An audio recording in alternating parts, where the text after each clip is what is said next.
On my channel, I have multiple videos covering off different record pool reviews that I have used over the years as a working DJ, as well as talk about where DJs get their music from for their DJ gigs. Now, I absolutely love making these types of videos. They're some of my favorites to film because I consider myself a bit of an avid music collector myself. But with making these videos, of course, comes a lot of questions from you guys asking me loads about some of the advantages, disadvantages of record pools, where's the best source to get certain music, etc, etc. So in this video, I am going to aim to answer as many questions as I possibly can about record pools, giving you the advantages and disadvantages of each. I'm going to do the same for streaming services. What are the advantages and disadvantages? And also dispel some of the myths about signing up to record pools. So without further ado, let's get straight into it. So let's talk about record pools first and foremost, answering some questions and doing some of the pros and cons of them. Now, if you're a new DJ watching this channel, as I know many of my audience are, basically a record pool, if you haven't come across them before, is a subscription service. You sign up usually by paying a monthly fee, but some of them offer 3 monthly or even sort of 12 monthly terms. And for that, you get access to a pool of music which you are able to download onto your laptop and then use in your DJ sets. There are loads of record pools out there. Some of the most popular ones include DJ City, BPM Supreme, Zip DJ, Heavy Hits. The list goes on, and I have several reviews on this particular channel. First question that I always get asked by loads of DJs is, do I have to be a professional DJ to subscribe to one of these record pools? And the answer is technically yes. However, if you are not DJing every single week to hundreds or thousands of people, please do not let this put you off. I went through a period where I lost all of my DJ gigs and I signed up to a new record pool and I still got accepted. If you've got some social media with some DJing related content on there, the chances are you are going to be accepted onto that record pool. As far as I'm aware, they do not do really strict checks like thoroughly searching and checking for references, etc, etc. And on some record pools, it's even pretty automated that, you know, you sign up using your social media links and then you just get accepted automatically a couple of minutes later. So please do not let that put you off submitting an application. The acceptance rate is pretty positive in my own experience. So let's cover off some of the key advantages of subscribing to a record pool. First and foremost then, they are affordable sources of music. Most record pools come in at around $20 to $25 per month on average, and for that you do get a large, if not unlimited, amount of downloads every single month, which is a great thing. Now, I have had people comment on my videos before saying that $20 is quite a hefty price to pay each month. However, as you know, if you've watched my channel for a while, I'm pretty old school, and buying these vinyls back in the day was a lot more expensive than that. So I feel like $20 a month is a pretty fair price to keep your record collection up to date. Second advantage is that you will have an up-to-date library. These record pools are constantly being updated, often on a daily basis, and you also have access to a large selection of musical genres. Yes, you won't find the most underground music on a record pool or very niche genres, but you are going to be able to stay pretty up to date across the board using your record pool subscription. So this is another key advantage of using them. Third advantage of using a record pool is the music that you download from that record pool into your music library is yours to keep. So many people ask me, if I cancel my subscription, will I lose the music? Well, you've downloaded the files onto your machine, so absolutely not. That music is in your library, therefore it is yours to keep. You can play it for as long as you want, even if you don't have a subscription to that pool any longer. I know this from my own experience. For example, I do not subscribe anymore to BPM Supreme. I don't subscribe anymore to DJ City, but I've got files on my laptop from years ago from all of these sites, and they are still played in venues today. So you can feel safe and secure in the knowledge that your music library will not disappear if you stop subscribing to these record pools. Next advantage then, and that is access to exclusive edits, mashups, and DJ tools.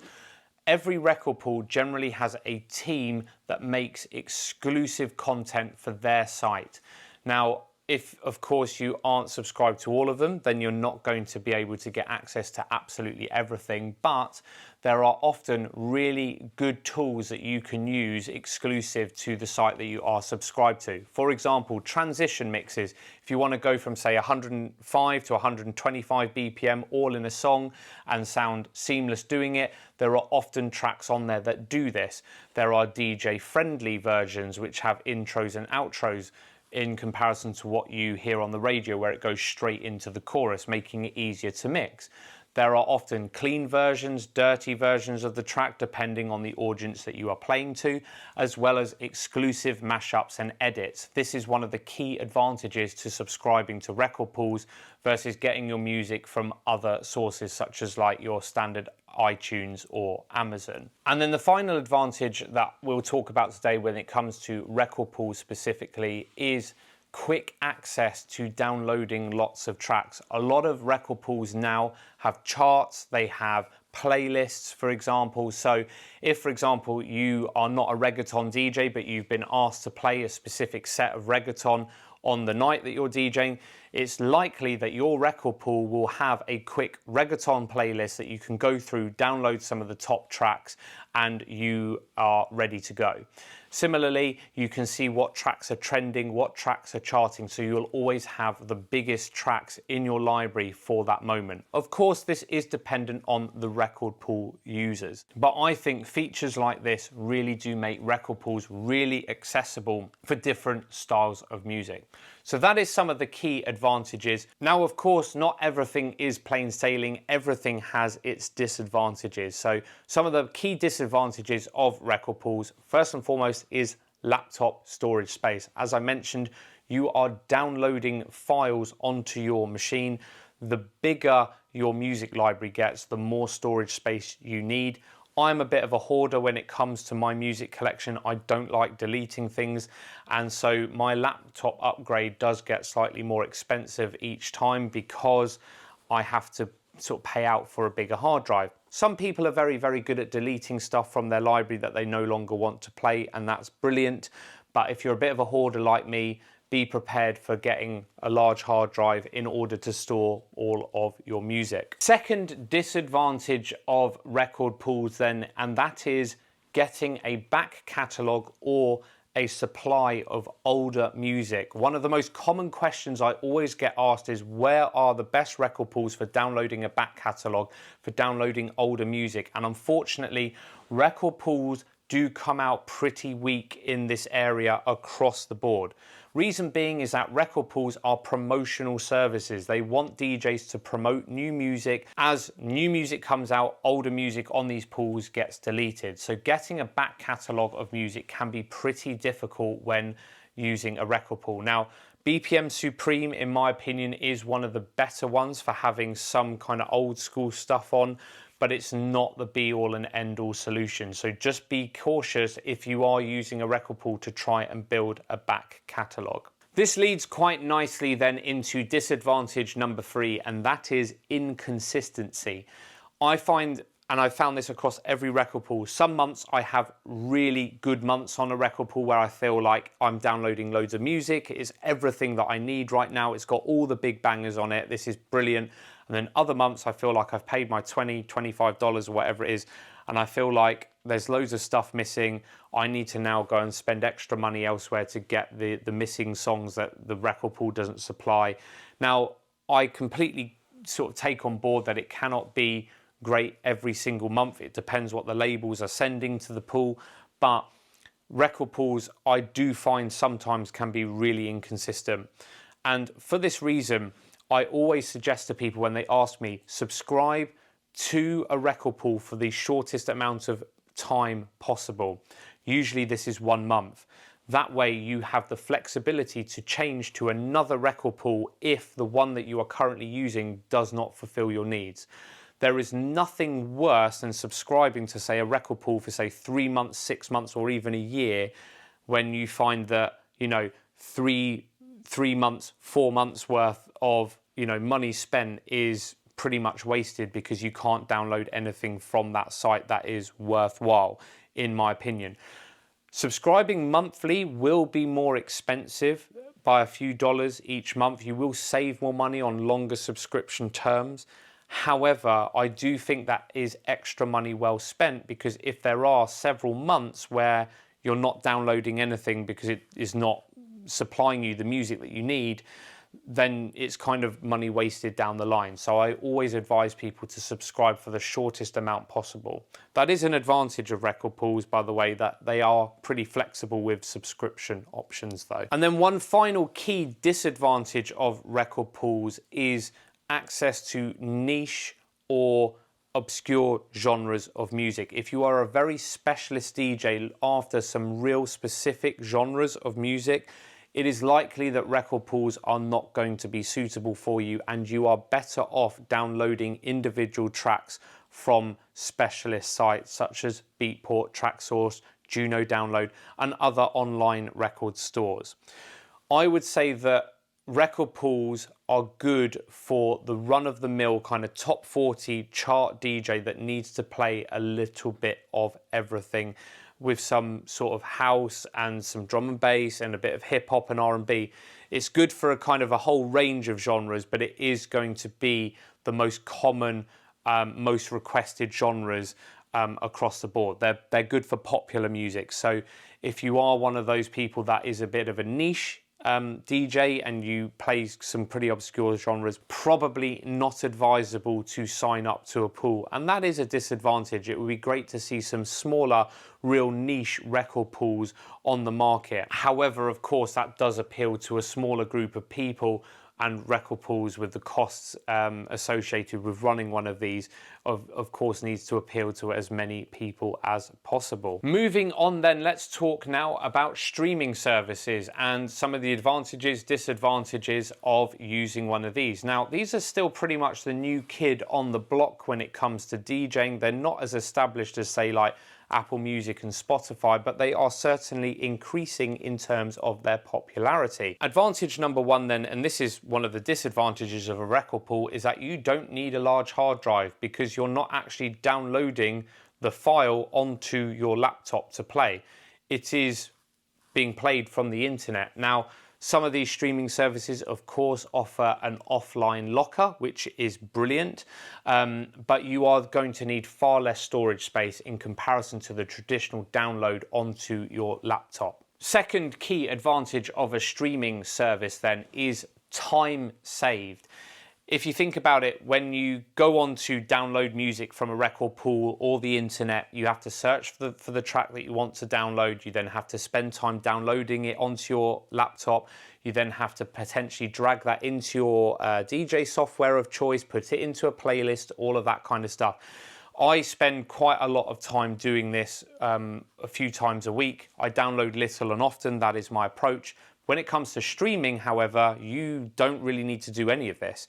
If you have a good internet connection where you're DJing, you can literally search for the song that you want to play, you load it into your either your DJ software or your player, and you are ready to go. And I believe that some streaming services like Beatport and BeatSource, they integrate directly into Rekordbox and Serato, and also onto some DJ hardware as well, like CDJs and also the Denon series of players as well.